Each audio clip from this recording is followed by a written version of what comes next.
Hola, I am Diana Mendoza, and I will talk about a technique to deal with strong emotions.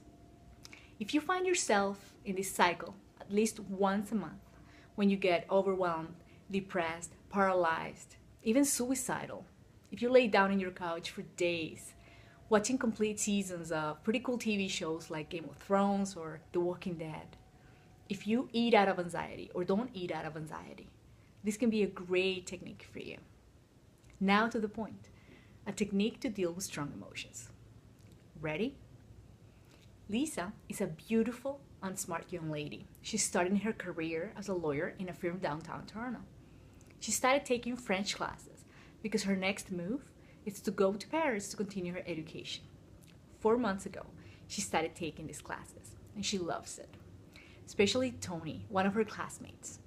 She finds herself staring at him, daydreaming with him. She loves Fridays because she knows she'll get to see him again. The next Friday arrived, and with it, a date. Tony asked Lisa to go to the next Blue Jays game. Exciting. Lisa couldn't believe it. She got home that night. I couldn't sleep a bit. Finally, what she was hoping for happened. But soon, the dream became a nightmare. Lisa got overwhelmed. A lot of fears started popping up at the same time to the point that she wasn't sure she wanted to go to that date anymore. So what happened? What to do? If you find yourself feeling overwhelmed, stop. S-T-O-P. Stay calm. Breathe. Nothing can be done well in a state of tension. What Lisa needs to do is to stop whatever she's doing and thinking and breathe. Just breathe. From 1 to 10 minutes, depending how overwhelming the emotion is. It is important that you close your eyes and you connect with your body. Listen to your body, how cool it is that your body is telling you how it feels. And it is important too that after the first inhale, the exhale, through your mouth, intentionally bringing all this emotion out of your body. Think. Find logic. What I mean by that is try to describe what's happening here as if you were a lawyer. In Lisa's case, it would sound like this. A guy I feel attracted to asked me out, and I'm worried he's gonna stop liking me just like Brad did. And then he wouldn't talk to me again, and it would be very awkward to go to class again. When you listen to your heart, articulating with your brain, a magical thing happens. All the fears and blocks pop up, and then you can see them. Observe. Now that your brain and your heart are communicating, go deeper. This can be very painful.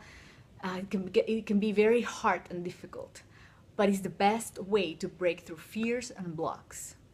A good way to go deeper is by asking empowering questions. Questions, open-ended questions. Questions that cannot be answered with yes or no. So, what is your body telling you? What is that fear saying? What part is real and what part is just interpretations and assumptions based on previous experiences? How would it sound if it was love talking instead? So in Lisa's case, it would sound like this. I've been waiting for Tony to ask me out forever. I like him, and in these 4 months, I've gotten to know him a little, and I know he's a good guy. He's not Brad. And this is a great opportunity for us to get to know each other. I want us to get to know each other. Plan. Be proactive. Now that blocks and fears are out of the way, do your best to make the best out of the situation. What can you do to be ready for what's coming? So in Lisa's case would be 1, do your hair in the morning so you don't have to deal with it later. 2, send Blue Jays sweater to laundry before Tuesday so it's ready for the game. 3, don't talk about personal problems during the date. 4, meditate 10 minutes before you leave the house so you're focused and grounded during the date. And this is it. This is a technique to deal with strong emotions. Stop. S-T-O-P.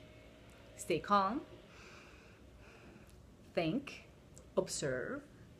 Plan. When humans have learned mechanism, it's really hard for them to change them, but not impossible. I'm pretty sure you've heard that repetition, repetition, repetition brings success. Well, it is true, but it has to be the repetition of the correct movement. What I mean by that is, let's pretend you're learning how to throw a punch. If you're repeating the wrong movement, you won't make it a good boxer. It has to be the repetition of the movement correctly executed. So if you find that this technique is helpful and it's useful, it could be useful in your life, you can repeat it many times in the morning. I suggest in the morning because the brain is fresher in the morning to learn new information. You can do something like this. Stop. S-T-O-P. Stay calm, think, observe, plan. If you found out that someone that you care for lied to you, stop. If you got laid off, stop. If you have a big exam coming up, stop.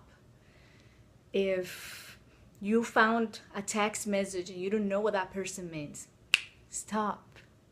I hope you like this video. And I hope you have a wonderful day. And don't forget, stop. S-T-O-P. Stay calm, think, observe, plan. Ciao.